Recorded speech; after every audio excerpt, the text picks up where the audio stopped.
Nama saya Frater Albert Slamet. Saya anak ketujuh dari 7 bersaudara. Saya dilahirkan di Pulau Muna, Sulawesi Tenggara. Saya berasal dari Paroki Santo Mikael Labasa, Pulau Muna, Keuskupan Agung Makassar. Untuk proses pendidikan menjadi imam, saya lulus dari Seminari Menengah Santo Petrus Claver Makassar, kemudian lanjut ke Seminari Tahun Orientasi di Toraja, lalu melanjutkan pendidikan S1 di Seminari Tinggi Anggi Mamiri Giovanni, kemudian saya menjalani Tahun Orientasi Pastoral di Paroki Batu Licin, Keuskupan Banjarmasin, Kalimantan Selatan.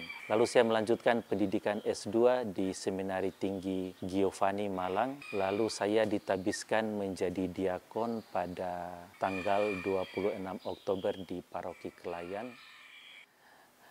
Yang membuat saya tertarik untuk menjadi imam itu pada awal mulanya, saya sejak SD kelas 4 itu sudah aktif menjadi misdinar. Lalu kalau melihat sosok imam, jubah, alba, kasulanya itu rasanya sangat megah. Ada seorang romo yang selalu mengajak untuk kumpul berdoa bersama, lalu siapa yang bisa berdoa akan mendapatkan rosario. Saya juga pernah tinggal dengan seorang imam dan begitu banyak orang yang datang memohon doa atau konsultasi, sehingga ini yang membuat saya tertarik untuk menjadi seorang imam. Dan pada perkembangannya saya menyadari bahwa ini menjadi berkat untuk diri sendiri ataupun juga orang lain dan sebagai bentuk untuk memuji dan memuliakan Allah. Yang menjadi tantangan dalam proses menjadi imam, tetap setia dan menjadi teladan dalam segala hal. Misalnya di dalam hal doa ataupun juga pergaulan. Sebagai anak muda itu kan kadang rasanya pengen bebas keluar.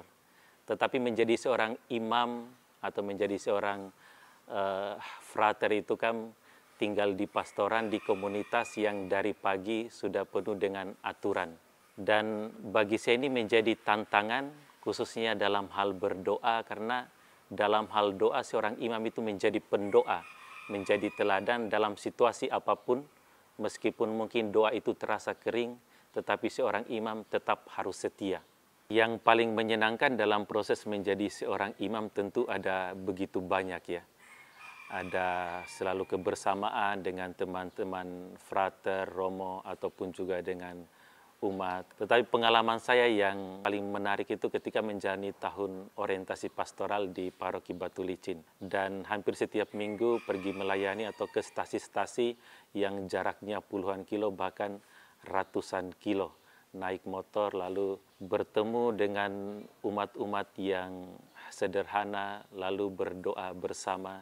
Ini bagi saya sangat menarik, baik dalam perjalanan ataupun juga perjumpaan itu saya menikmati prosesnya. Dalam perjalanan panggilan ini ya, pengalaman di mana saya pun juga kadang merasa pengen menyerah gitu. Saya pernah terlambat skripsi dan juga tesis beberapa bulan, dan membuat saya waktu itu berpikir apakah saya mampu atau layak untuk menjadi seorang imam. Karena ketika saat-saat yang paling berat itu, bahkan saya berdoa itu hanya sebagai formalitas. Juga pertemuan dengan sesama itu rasanya tidak lagi menarik bagi saya. Berjumpa orang itu rasanya sebuah hal yang menakutkan. Tetapi kemudian saya sadar bahwa untuk menjadi seorang imam itu harus mampu untuk bangkit. Mungkin setiap orang pasti jatuh, tetapi yang paling utama adalah bangkitnya. Pada titik ini saya sadar bahwa saya harus bangkit untuk melanjutkan perjalanan ini. Dan saya waktu itu tidak mempunyai harapan lagi. Lalu terakhir saya hanya berharap di dalam doa, saya menyerahkan semuanya kepada Tuhan. Dan syukurlah saya bisa melewati proses-proses yang bagi saya secara pribadi itu sangat berat. Dan syukurlah ternyata Tuhan memberikan banyak makna di balik pengalaman yang berat itu. Supaya saya berjuang lebih keras lagi, diberikan supaya saya lebih tabah, bisa memaknai penderitaan, sehingga mungkin juga ketika bertemu orang lain, saya bisa memberikan sesuatu yang berguna, baik untuk diri saya ataupun juga orang lain. Perasaan saya menjelang tabisan ini sangat merasa senang dan bahagia ya. Perjalanan dalam proses pendidikan yang sudah belasan tahun, akhirnya juga akan ditabiskan menjadi seorang imam.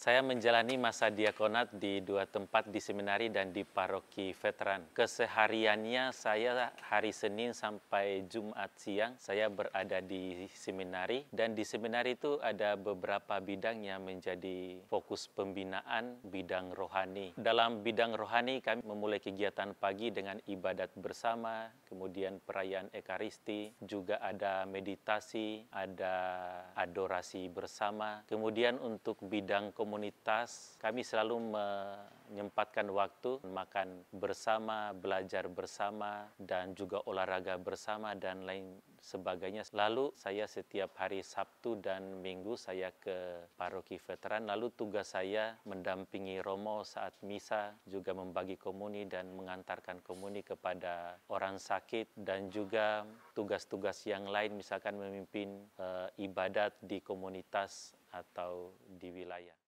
Saya mengucapkan banyak terima kasih kepada Bapak Uskup Petrus Bodeng Timang, para formator di Seminari Menengah dan Seminari Tinggi, juga untuk para pembimbing rohani, dan juga kepada keluarga dan siapa saja yang terlibat dalam proses panggilan saya sampai menjadi seorang imam. Saya juga mengucapkan banyak terima kasih atas doa dan dukungan dari umat sekalian, terlebih khusus umat Keuskupan Banjarmasin. Harapannya semoga semakin banyak yang terpanggil untuk menjadi frater, suster, dan menjadi pastor.